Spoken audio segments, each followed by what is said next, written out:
దేవుని పరిశుద్ధ నామానికి మహిమ కలుగును గాక. హల్లెలూయా.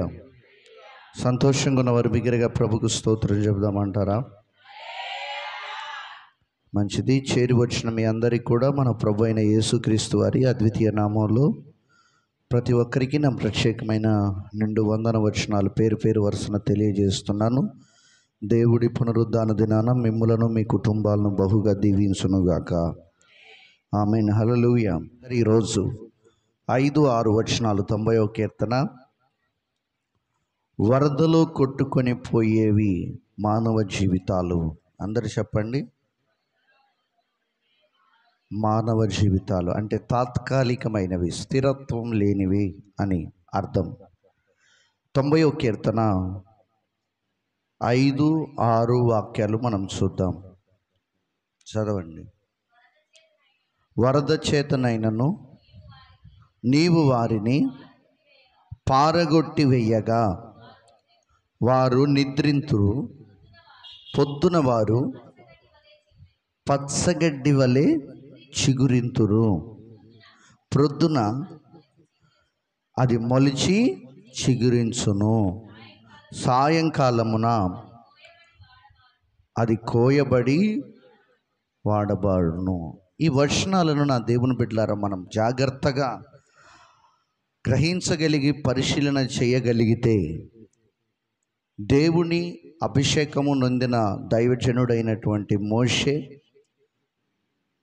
ఈ 90వ కీర్తన ఎంతో ఉన్నతంగా మానవ జీవితము యొక్క అంతమేంటో, మానవులు ఎంత స్వల్పమైన వారు, వారి జీవితాలు ఎలాంటివి అనేవి చాలా వివరణాత్మకంగా తెలియజేస్తూ వచ్చారు.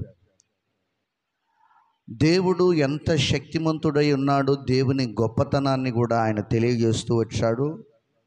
ప్రారంభ వచనాల్లో మొత్తం కూడా దేవుని మహాశక్తిని గురించి కీర్తనలో దైవజనుడైన మోషే తెలియజేస్తూ వచ్చాడు. ఆయన నిత్యుడు, ఆయన సర్వశక్తిమంతుడు, ఆయన యుగయుగాలు ఉన్నవాడు అని, సృష్టి ఆరంభము కంటే ముందున్నవాడని, వాటిని సృష్టించిన వాడని ఉన్నతముగా దేవుని నామాన్ని హెచ్చిస్తూ ఆయన అభిషేకము చేత మాట్లాడుతూ వచ్చారు. దేవునికి స్తోత్రం.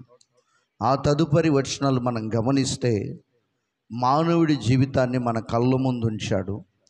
మానవుడు ఎందుకు ఇలా స్వల్ప జీవితాన్ని ఆసరాగా చేసుకొని ఎవరిని లెక్క చేయకుండా ధనం, బలం, అందం, ఆస్తులు వీటిని చూసుకొని పేటరేగిపోతున్నటువంటి మానవుల ఆయుష్ ఎంత స్వల్పమైనదో కూడా తెలియజేయడానికి మోషే ఇష్టపడ్డాడు. ఎందుకంటే అరణ్యములో తనకు ఎన్నో అనుభవాలు, ఎన్నో సంఘటనలు సంఘముతో. మనం ముందుకెళ్తే మానవులు చేస్తున్న ఘోరమైన కిరాతకమైన పాపపు పనులను బట్టి దేవుని యొక్క తీర్పు మనుష్యుల మీదకు ఎలా వస్తుందో, ఆ దేవుని తీర్పులో క్షణభంగురములో మానవుడు ఎలా మాయమైపోతాడో అనే విషయాలను ఈ వచనాలు మనకు తెలియజేస్తూ ఉన్నాయి. ఎలా మాయమైపోతుందట? క్షణభంగురములోనే మాయమైపోయే మానవ జీవితం గురించి కీర్తన ఈ 5-6 వచనాలు తెలియజేస్తున్నాయి. ఆదికాండం 7వ అధ్యాయం కనుక మనం గమనిస్తే, ఆ అధ్యాయాన్ని మనం తెలుసుకుంటే ప్రజలందరూ దేవునికి అవిధేయులుగా బ్రతకడం ప్రారంభించారు. ఆనాటి ప్రజలందరూ కూడా దేవుని ఆరాధన, సృష్టికర్తను ఆరాధించటం మానేసి వారి ఇష్టానుసారంగా జీవించటం, ఎవరికి నచ్చినట్లుగా వారు సంగీతం బాగా వాయిస్లు వస్తున్నాయి కదా అని ఒకడేమో కీబోర్డు దేవతని కీబోర్డుకు ఒక దండేసి ఒకడు ఆరాధన మొదలుపెట్టాడు.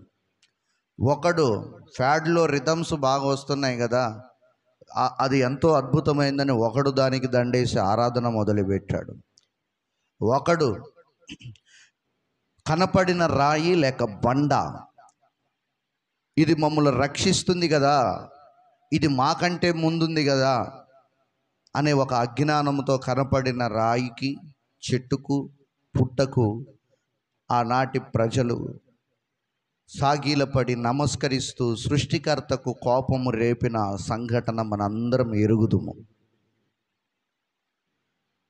ఆ తదుపరి మనుషులే దేవుళ్ళు అనే ఒక అజ్ఞాన బ్రతుకులోకి ఆనాటి ప్రజలు వచ్చారు.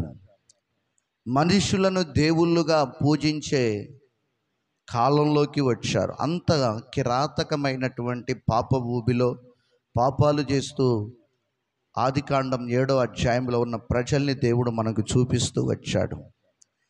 అంత మాత్రమే కాదు, ఇక పూర్తిగా వారు పాపపు రొచ్చులో మునిగిపోయి విచ్చలవిడిగా పాపం చేస్తూ, స్త్రీలను స్త్రీలు పెళ్లి చేసుకుంటూ, పురుషులను పురుషులు వివాహం చేసుకుంటూ, ఇష్టానుసారంగా మద్యం సేవిస్తూ, స్త్రీ పురుషుడనే భేదం లేకుండా వ్యభిచారం చేస్తూ, ఎవరికి మనసుకు నచ్చిన వాళ్ళని వారు వివాహం చేసుకుంటూ, చాలా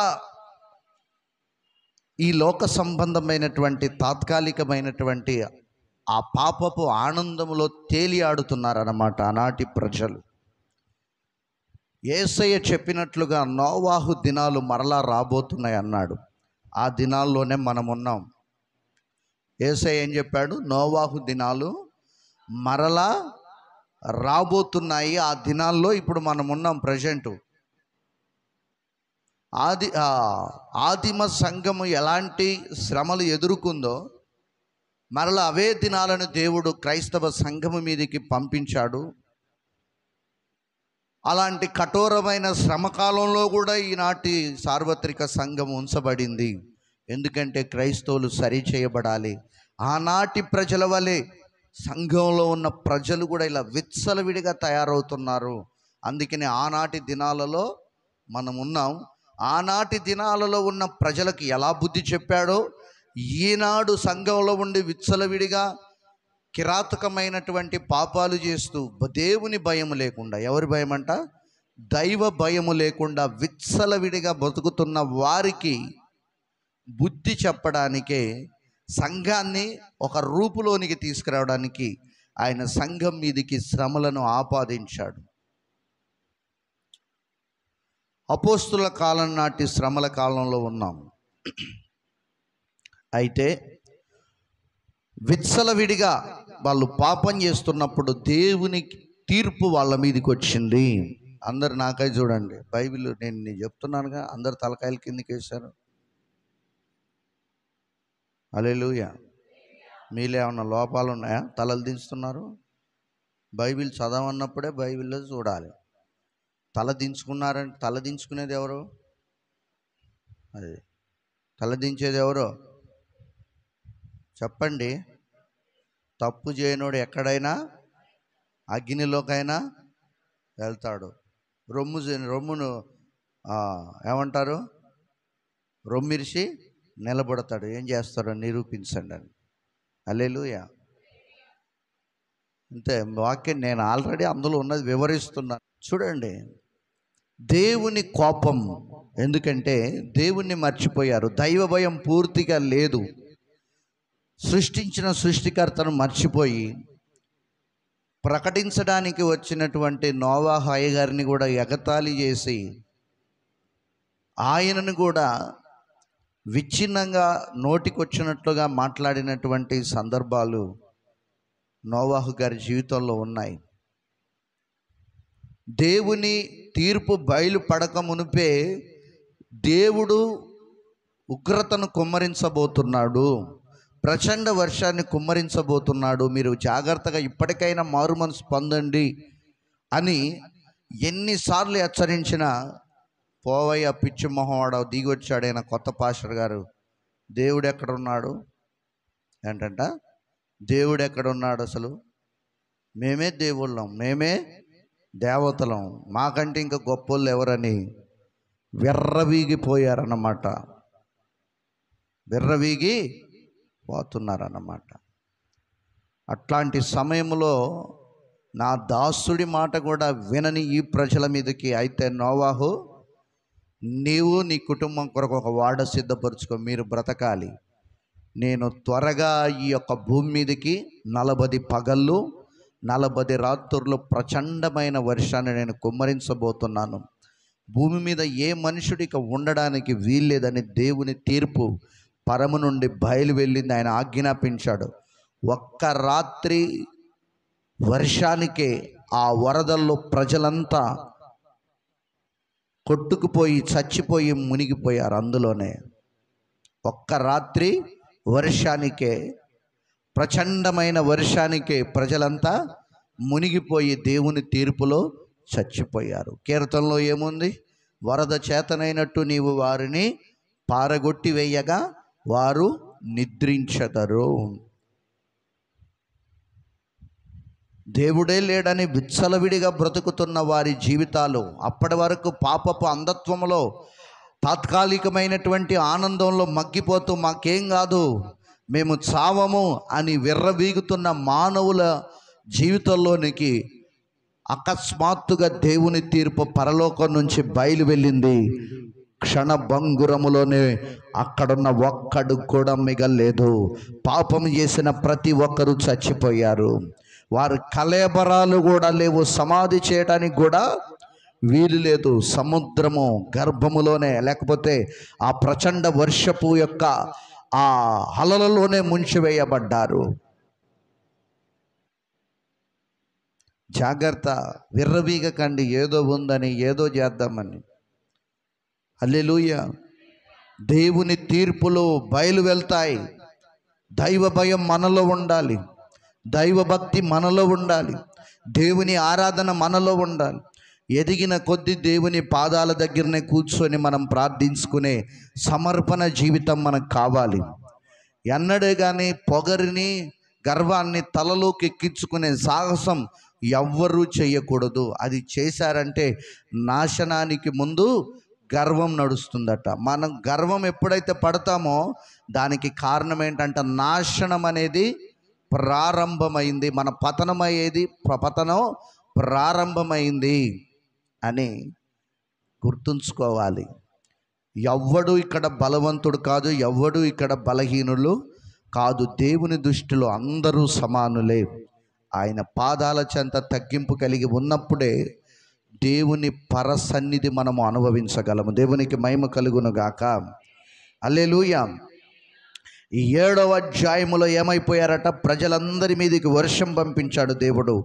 ఆ ప్రచండం కావడంతో వర్షం ఒక్క క్షణంలోనే అందరూ చనిపోయారు. హల్లెలూయా. అప్పటి వరకు ఎలా ఉన్నారట? లోక సంబంధమైన ఆనందం, పాపపు ఆనందం. పాపం చేస్తున్నప్పుడు కొంతమందికి భలే సంబరంగా ఉంటుంది. తెలంగాణ భాషలో అంటారు సమ్మగా ఉందంటారు. ఎలా ఉంటుందంట? ఐస్ గడ్డ తీసుకొచ్చి ఎట్లా పెడితే ఎట్లా ఉంటుందట? పాపం చేస్తూ హాయిగా ఉంది, ఆనందంగా ఉందంటారు. ఆ పాపం చేసిన తర్వాతనే, ఆ తాత్కాలికమైన ఆనందం పోయిన తర్వాత అసలు పాపానికి శిక్ష ఎలా ఉంటుందో దేవుని దగ్గర నుంచి వస్తుంది. అప్పుడు ఆహా అన్న వాళ్ళు అబ్బా అనేటట్టు చేస్తాడు. ఏమనేటట్టు? అబ్బా అనేటట్టు చేస్తాడు.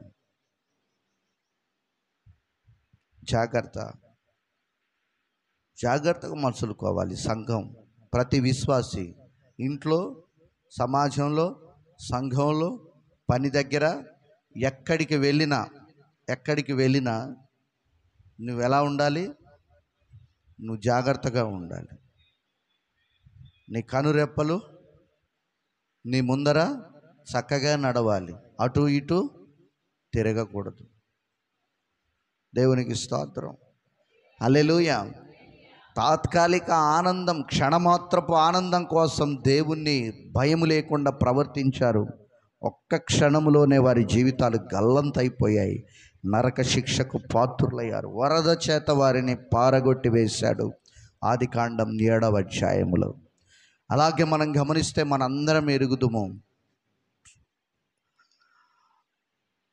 టైటానిక్ షిప్ అర్ధరాత్రి వేళ సముద్రంలో ప్రయాణం చేస్తుంది. అర్ధరాత్రి వేళ అందరూ తాగుతూ తూలనాడుతూ దేవుని భయం లేకుండా విచ్చలవిడిగా అసలు ఇక మమ్మల్ని ఆపే మొనగాడే లేడు, ఇంత పెద్ద షిప్ జీవితంలో ఇంకెవడు తయారు చేయలేడు, ఈ అట్లాంటిక్ మహాసముద్రంలో నడపగలిగిన వాడు ఎవడూ లేడని నడిపే వాళ్ళని ఏమంటారు? కెప్టెన్లు ఏమనుకున్నారు వాళ్ళు? మాలా ఇట్లాంటి దాన్ని నడిపేయగలిగిన వాడు ఇక పుట్టుకురాడు, మేమే సామర్థ్యం కలిగినవని వాళ్ళు. లోపల ఉన్న వాళ్ళు మేము తప్ప ఇంకెవడు ఇట్లాంటిది ఎక్కలేడని తాగుతూ తొలనాడుతూ అర్ధరాత్రి వేళ దేవుణ్ణి మరిచి దేవుణ్ణి స్తుతించకుండా విచ్చలవిడిగా చిందులేస్తున్న వారి మీదికి దేవుని తీర్పు వచ్చింది.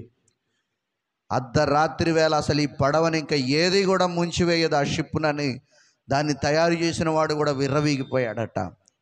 బయలుదేరిన 5వ రోజే అట్లాంటిక్ మహాసముద్రంలో అది మంచు కొండని ఢీకొని నడిమికి ఇరిగి మునిగిపోతుంటే అప్పటి వరకు పాపపు ఆనందంలో మత్తులో ఆహా ఓహో అని చిందులేశారు, దేవుణ్ణి మరిచారు. ఇప్పుడు పాపపు ఆనందాలు పోయి మరణ మృదంగం, మరణ కేకలు వినబడుతున్నాయి అర్ధరాత్రి వేళ. ఎప్పుడట? ఒక్క క్షణంలోనే సీను మారింది. ఎలా మారిందట? ఒక్క క్షణం. అంతకుముందు క్షణంలో తాగుతూ చిందులేస్తూ విపరీతంగా చేస్తున్నారు. దాంట్లో ఒక్క క్షణంలోనే సముద్రములో మరణ కేకలు, ఆర్తనాదాలు వినబడుతున్నాయి. కాపాడండి, రక్షించండి. ఎలా కొట్టివేస్తాడట?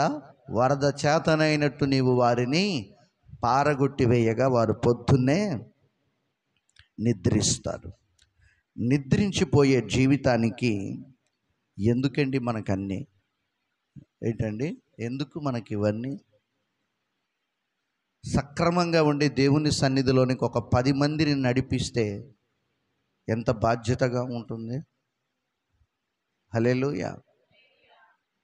మిమ్మల్ని బట్టి వచ్చేవాళ్ళు కూడా రావట్లేదు మందిరానికి. చాలా బాధపడుతున్నాను నేను. ఏమవుతుందో నాకు అర్థం కావట్లేదు. మారటం లేదు జనాలు. వచ్చేవాళ్ళు కూడా మీ భక్తిని చూసి వాళ్ళు మనం ఇక్కడ సెట్ కామనుకుంటున్నారు.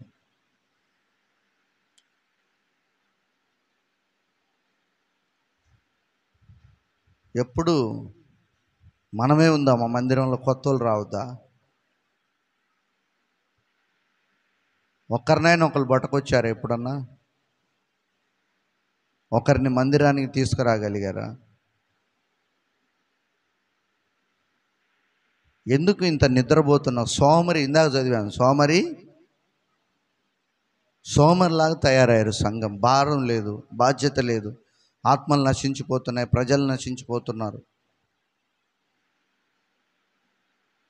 వాళ్ళని పట్టించుకుందాం, వాళ్ళకి 4 మాటలు, దేవుని మాటలు చెప్దాం, మందిరానికి నడిపిద్దాం. మందిరంలో రాని వాళ్ళ దగ్గరికి వెళ్ళి వాళ్ళని పరామర్శిద్దాం అనే బాధ్యతే లేదు. ప్రార్థన అయిపోయాక ఎవరెవరు రాలేదు, ఎందుకు రాలేదని చూసుకోవాల్సిన బాధ్యత కాపరిగా నాకుంది, విశ్వాసులైన మీకు కూడా ఉంది. లేదా? కాపరిగా నాకుంది, విశ్వాసులుగా మీకు ఉంది. ఒక్కొక్కరిని నడిపించగలిగిన సామర్థ్యం కావాలని ప్రార్థన చేయాలి. నా దేవుని బిడ్డలారా, ఈ రోజున మన జీవితాలు ఎంత స్వల్పమైనవో ఈ కీర్తన నేర్చుకొని మర్యాదగా మనం బతకాలి. చూస్తే మనం కీర్తనల గ్రంథం, మానవుడి జీవితం ఎలాంటిదట? ఎండిపోయే గడ్డి లాంటిదట. మానవుడి జీవితం ఎలాంటిది? ఎండిపోయే గడ్డి లాంటిది. కీర్తన 39 4 నుంచి 6 వచనాలు మనం చూద్దాం. కీర్తన. యెహోవా, నా అంతము ఎట్లున్నది? నా దినముల ప్రమాణము ఎంతైనది? నాకు తెలియచేయి అని అడుగుతున్నాడు కీర్తనకారుడు. ఏమని? నా అంతము ఎలా ఉండబోతుంది, నా జీవితం ఎలా ముగించబడబోతుంది? అది భక్తిహీనతతో కూడిన జీవితమా, దైవభక్తితో నిండి నీ యొద్దకు చేర్చబడే జీవితంలాగుందా? లోపాలున్నాయా ప్రభువా? నా అంతం ఎట్లుండబోతుంది? దాన్ని ముందుగానే నాకు తెలియచేయి. నా దినముల ప్రమాణము ఎంతైనది అది నాకు తెలియచేయము. నా ఆయువు ఎంత అల్పమైనదో నేను తెలుసుకొనగోరుచున్నాను. నా దినముల పరిమాణము ఎంత చేశాడట? మన దినముల పరిమాణాన్ని బెత్తడంతా. ఎందుకని? ఎంతున్నాయి మన దినముల పరిమాణం? బెత్తడంత చేశాడు. ఎందుకని? ఎందుకు ఇలా ఆయుష్కాలం తగ్గించబడింది? మానవులు క్రూరమైనటువంటి పాపం చేయబట్టికే మానవుడి ఆయుష్కాలాన్ని దేవుడు 1000 సంవత్సరాల నుంచి ఎక్కడికి తీసుకుంటూ వచ్చాడు? 70-80 సంవత్సరాల వరకు పరిమితి పెట్టాడు. బెత్తడంతగా చేశాడు. మెతుషెల ఎన్ని సంవత్సరాలు బతికాడంట? 900. 1000 రీచ్ కాలేకపోయాడు. ఆయన కూడా అయ్యాడా? మెతుషెల తర్వాత నుంచి ఇక ఆ 900 పై చిలుకు నుంచి ఇంకా తగ్గించబడుతూనే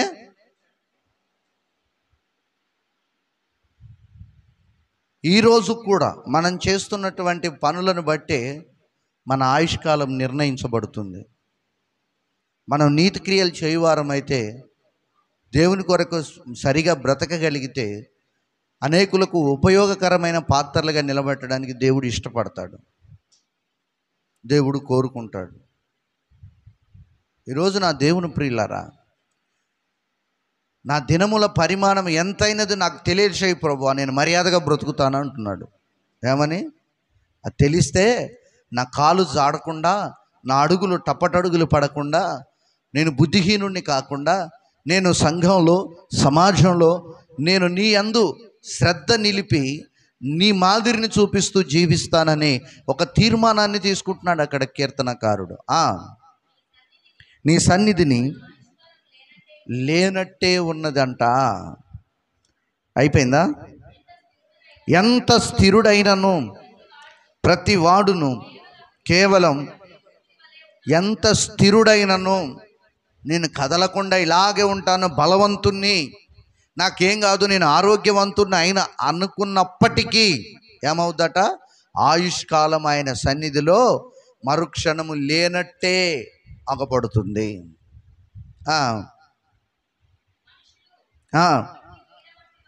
మనుషులు వట్టి నీడ వంటి వారై తిరుగులాడుదురు. మనం ఇప్పుడు గోడకు వెళ్తురుకుంటే ఆ నీడ కాసేపు ఉంటుంది, తర్వాత కనబడుద్ది ఆ నీడ. మన జీవితం కూడా అదే. వారు తొందరపడుట, మనం తొందరపడి ఆవేశపడి అందరితో శత్రుత్వం పెంచుకోవటం, అది దేనికంట? గాలికి ప్రయాసపడినట్టే కదా.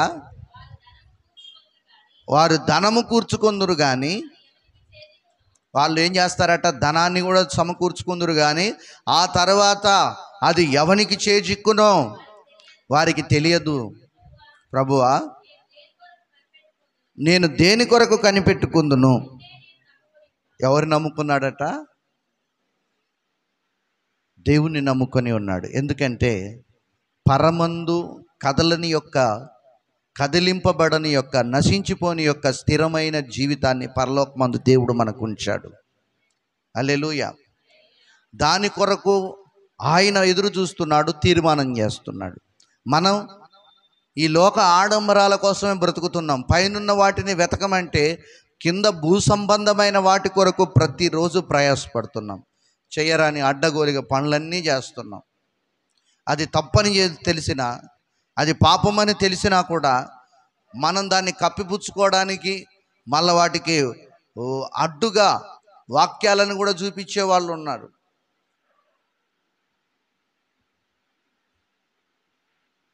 వాక్యాలను కూడా ఎంత దుర్మార్గులంటే మనుషులు దేవుని వాక్యాన్ని కూడా అడ్డు పెట్టుకొని పాపం చేసే దుర్మార్గులు మనుషులు. దేవుడు దాన్ని మెచ్చుతాడా? మెచ్చడు. నీ ఇష్టానుసారంగా, నా ఇష్టానుసారంగా వాక్యాన్ని మనకు అనుకూలంగా మలుచుకుంటే అది దేవుడు పరిగణనలోనికి తీసుకోడు. నువ్వు తీసుకుంటావేమో, ఎదుటి మనుషుల్ని నీ నోరేసుకొని, నీ తెలివి, నీ జ్ఞానం వేసుకొని నువ్వు మెప్పించవచ్చు, సరే సమ్మతింపజేయవచ్చు, కానీ దేవుడు మాత్రం సమ్మతించడు, అనుమతించడు.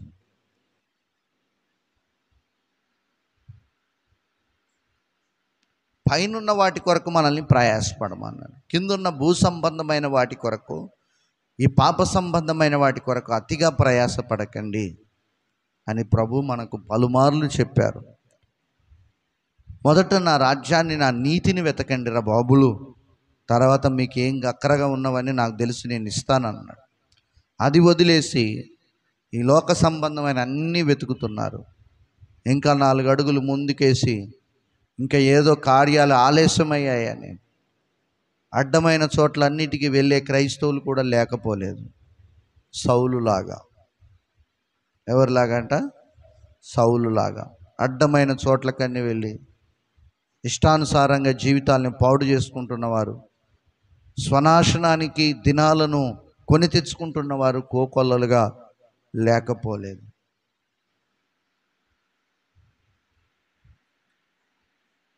దావీదు గారి యొక్క తీర్మానం ఆయన తెలుసుకున్నాడు, బెత్తెడంతగా చేసి ఉన్నాడు. తర్వాత మనం చూస్తే యోబు కూడా అంటున్నాడు, 7వ అధ్యాయం 6వ వాక్యం, యోబు గ్రంథం 7వ అధ్యాయం 6వ వాక్యం. నా దినములు నేత కానీ నాడే కంటేను వడిగా గతించుచున్నవి, నిరీక్షణ లేక అవి క్షయమై పోవుచున్నవి. మన దినాలు ఎలా చేశాడంట? నేత కానీ నాడే లాంటి వలె చేశాడు. యోబులో ఇంకొక మాట అంటాడు, 9వ అధ్యాయం 25వ వాక్యం నుంచి 26 వాక్యాల వరకు కూడా చూద్దాం. ఒకటి బెత్తెడంత చేశాడు, 2 నేతగానే నాడే వలె చేశాడు. ఇప్పుడు పరుగు మీద పోవువానికంటే ఎలా గతించున్నాయంట? త్వరగా గతించుచున్నవి, క్షేమము లేకయే అవి గతించిపోతున్నవి. 26 వరకు చదివినవా? రెల్లు పొడవలు దాటిపోవునట్లుగా అవి జరిగిపోతున్నాయి.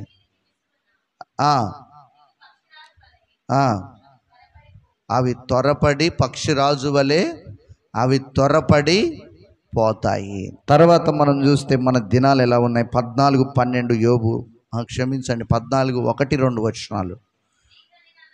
స్త్రీ కనిన నరుడు కొద్ది దినముల వాడై మిక్కిలి బాధ నొందుతాడు. పువ్వు వికసించున్నట్లుగా వాడు మనం పెరిగి ఆఖరికి ఏమైపోతామంట? తల్లి గర్భం నుంచి వచ్చినప్పుడు వికసించాం, పెరిగిన తర్వాత ఏమైపోతాం? వాడిపోతాం. ముసలితనం వస్తుంది, వాడిపోతాం, ఎండిపోతాం, చచ్చిపోతాం. స్త్రీ కనిన నరుడు ఎలాంటి వాడంట? కొద్ది దినముల వాడే.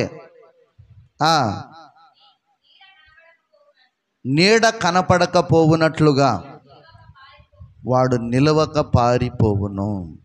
ఇది మానవుడి ఆయుష్. వరద చేతనైనట్టు నీవు వారిని పారగొట్టి వేయగా ఒక్క క్షణంలోనే వారు పొద్దున నిద్రిస్తారు. ఆ తర్వాత మనం చూస్తే యాకోబు పత్రిక 4:14 కూడా ఒక 2 మాటలు చూద్దాం. యాకోబు పత్రిక 4:14.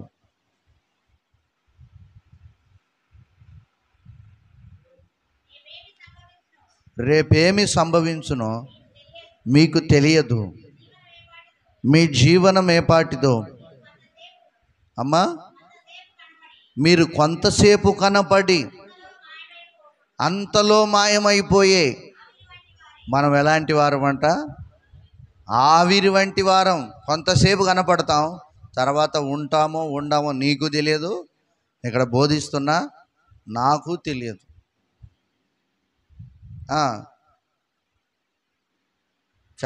కనుక ప్రభు చిత్తమైతే మనం బ్రతికి ఉండి ఇది అది అంటే మంచి పనులు చేద్దామని చెప్పుకోవాలి. ఏం చేయాలట? గడ్డి పువ్వు లాంటివి, ఆవిరి లాంటివి మన జీవితాలు కనుక మంచి పనులు చేద్దామని మాట్లాడుకోవాలి, చెడ్డ పనులు చేద్దామని మాట్లాడుకోవద్దు ఏ ఒక్కరు కూడా. ఆవిరి వంటి వారం ఎందుకు మనకి అని అనేదే నా బాధ. ఒకరికొరకు ఒకరు ప్రార్థన చేసుకుందాం. ఒకరు బలహీనంగా ఉంటే, ఆర్థికంగా బలహీనపడితే తలా 100-200 వేసుకొని సహాయం చేద్దాం. మన చేతనైన సహాయం చేసి ఒక్కొక్కరిని బలహీనుల్ని బలపరుచుకుందాం.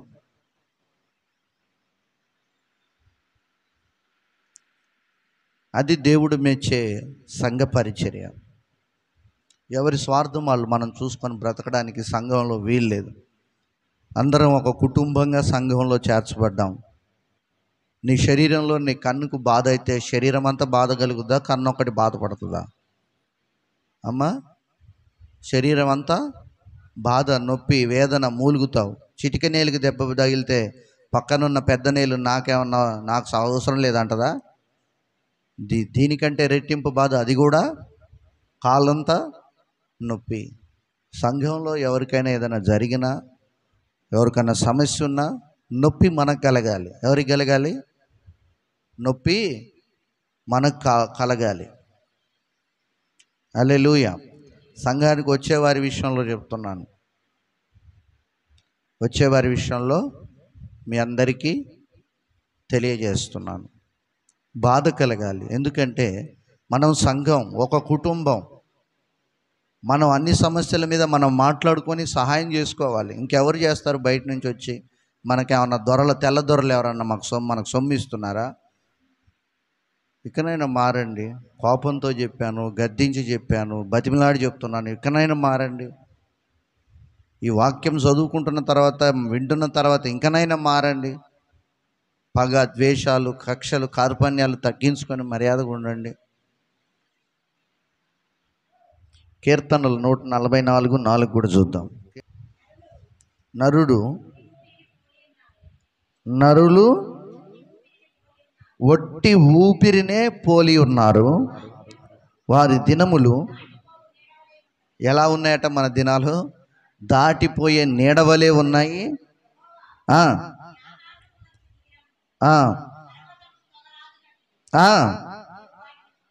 నువ్వు వాటిని ముట్టుము, నీడవలే గతించిపోతుంది మన జీవితం.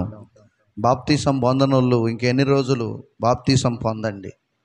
రేపు ఏం జరుగుద్దో, ఎలా గతించిపోతారో మీకు తెలియదు. రక్షణ లేకుండా దేవుని ఇల్లు మనము చేరలేమండి. బియ్యం కాడికి పోతేనే మన కార్డు నెంబర్ సరిగా లేకుంటే వాడు బియ్యం ఇస్తాడా? ఆ బ్యాంక్ దగ్గరికి వెళ్ళి మనం తంబేస్తే సరిగా తంబు పడకపోతే పని చేయట్లే, ఇంటికి వెళ్ళిపో అంటాడు.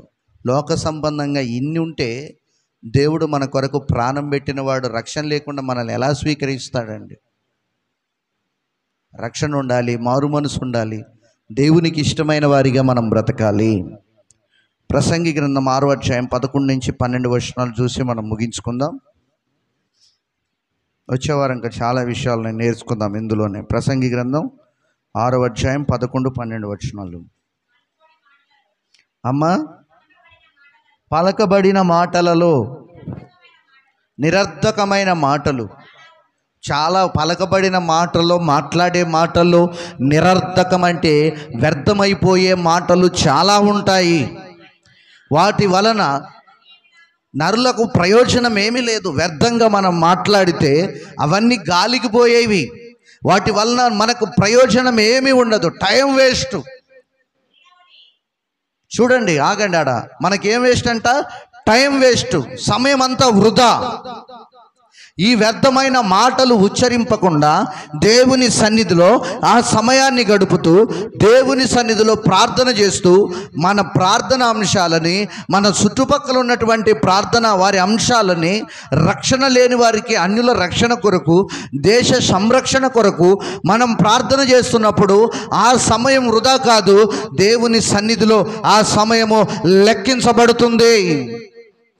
లేకపోతే వ్యర్థంగా రోడ్ల మీద కూర్చొని, బజార్లంట కూర్చొని వ్యర్థమైన మాటలు వచ్చిపోయే వారి గురించి మాట్లాడుకుంటూ, వారి గురించి వ్యాఖ్యానం చేసుకుంటూ, పొద్దుకులు సమయమంతా భోజనం కూడా చేయకుండా సమయాన్ని వృధా చేసే స్త్రీలు కోకొల్లలుగా ఉన్నారు.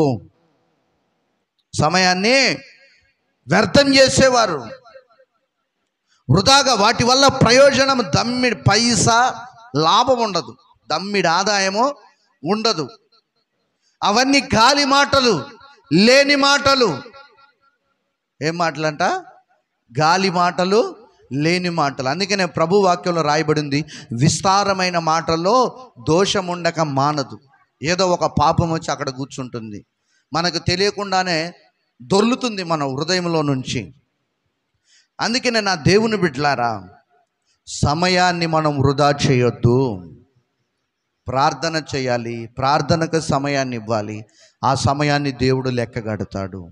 ఒక సమయాన లెక్కంతా చూసి ప్రార్థనకి ఇచ్చిన సమయానికంటే రెట్టింపు ఆయుష్కాలము, రెట్టింపు యొక్క దీవెన నీకు నీ కుటుంబానికి ప్రభు ఇస్తాడు. ఆమేన్. నీడవలే మన దినములన్నీ, చూడండి, నీడవలే మన దినములన్నీ కూడా వ్యర్థముగా గడుపుకునే మనుషుల బ్రతుకునందు ఏది వారికి క్షేమకరమైనదో ఎవరికి తెలియను. వారు పోయిన తర్వాత ఏది సంభవించునో వారితో ఎవరు చెప్పగలరండి? అయిపోయింది. ఎవరు చెప్తారు? వాళ్ళకి ఏమైనా చెప్తారా ఏం సంభవిస్తుందని? ఆడు పోయిన తర్వాత పోయిన వాళ్ళకి ఏం తెలుస్తుంది? పోయినోడు కూడా పైన పరలోకం ఉంది, నరకం ఉంది అని వాడు చెప్పగలుగుతాడా కింది వాళ్ళకు?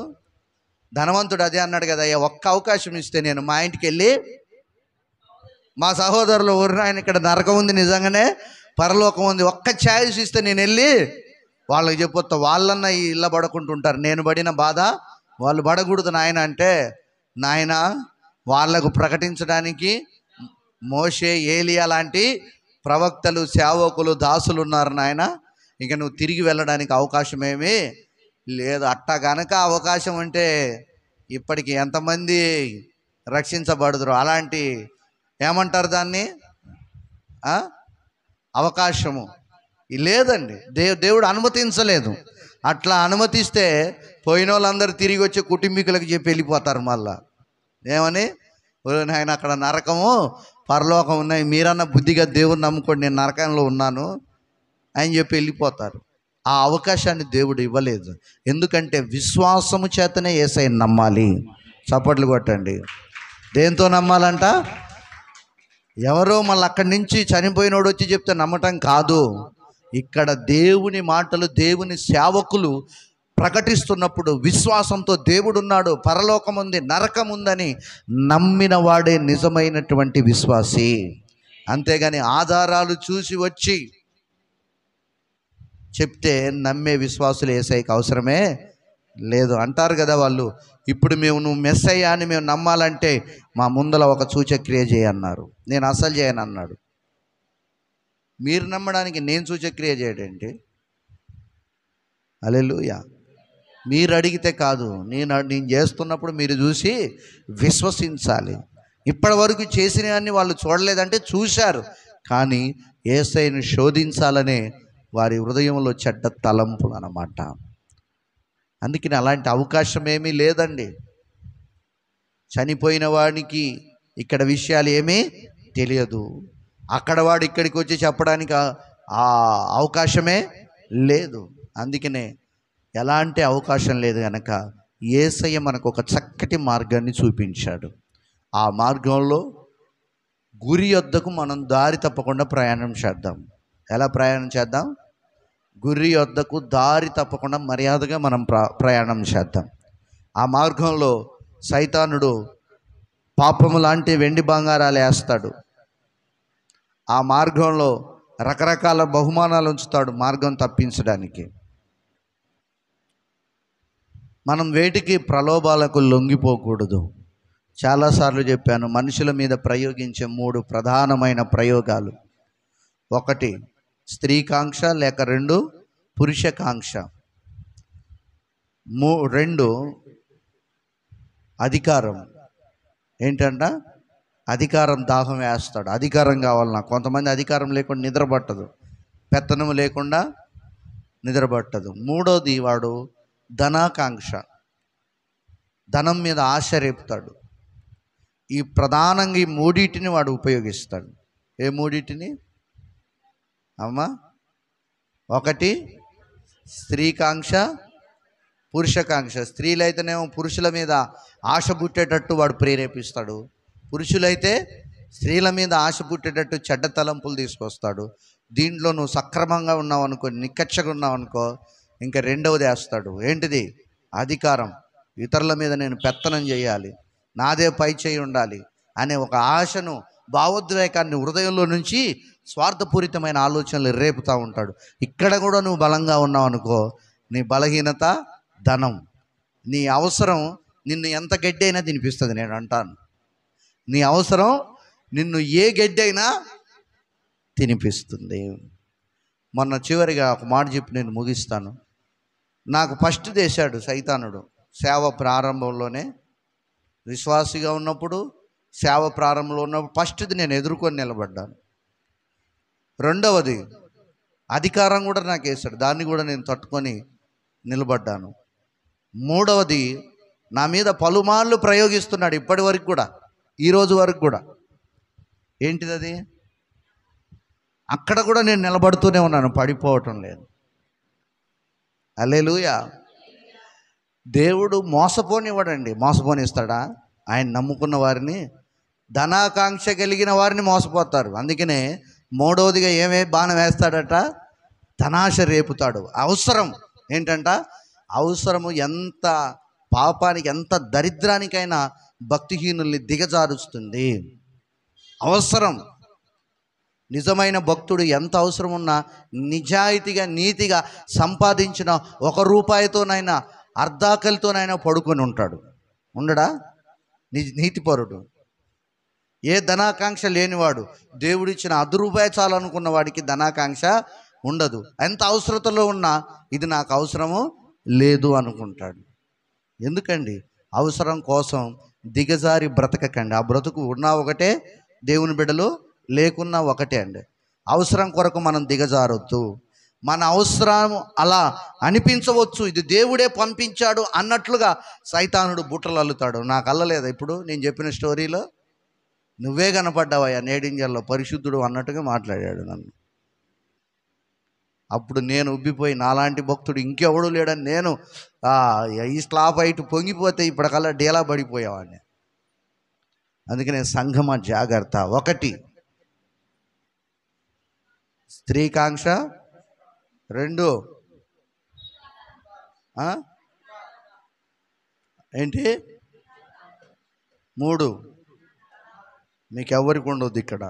ఈ 3 ఎవరికి, ఇవి ప్రయోగించిన తిప్పి కొట్టాలి. మనం దేవుని జ్ఞానంతో తిప్పి కొట్టాలి.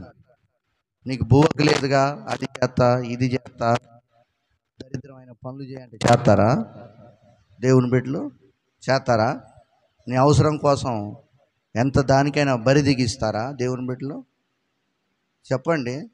అబ్రహాం దగ్గరికి వచ్చి అన్నాడు చివరిగా, యుద్ధంలో జయించి లోతు ఉంటున్న పట్టణపు రాజుల్ని పట్టుకొని వచ్చాడు. వచ్చిన తర్వాత, అయ్యా మమ్మల్ని రక్షించి మా ప్రాణాలు నిలబెట్టావు కాబట్టి మా దగ్గర ఉన్న ఆస్తులు, వెండి బంగారాలని నీకు ఇస్తామంటే ఏమన్నాడు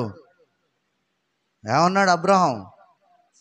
రేపు నీ వల్ల నేను ధనవంతున్నానయ్యానని నువ్వు చెప్పుకుంటావు, నీది ₹1 కూడా నాకొద్దు, నా దేవుడు నన్ను బహుగా దీవించాడు. అబ్రహాంకి అవసరం లేదా? ఆ రోజు అవసరం ఉందా లేదా? కరువు కాలంలో బ్రతుకుతున్నాడు అప్పుడు అబ్రహాం, కష్టాలలో ఉన్నాడు. అయినా కూడా ఏమన్నాడు? నీ వల్ల నేను ధనవంతున్నైతానని అయ్యానని నువ్వు చాటింపేస్తావు, నీది ₹1 కూడా నాకు వద్దు, నా దేవుడు నన్ను సమృద్ధిగా దీవించాడు, నా దేవుడు ఇచ్చింది నాకు చాలు అన్నాడు. కాబట్టే విశ్వాసులకు తండ్రి అయ్యాడు. మన అవసరము దేనికి దిగదార్చే రీతిగా లొంగిపోకూడదు, మర్యాదగా ఉండదు. జాగ్రత్త. హల్లెలూయా. నీది ఎంత అవసరమైనా నువ్వు కష్టపడు, నిజాయితీగా ఉండు, అంతే. దేవుడు నిన్ను దీవిస్తాడు, హెచ్చిస్తాడు. ఈ 3 మనం పడిపోకుండా ఉండాలి.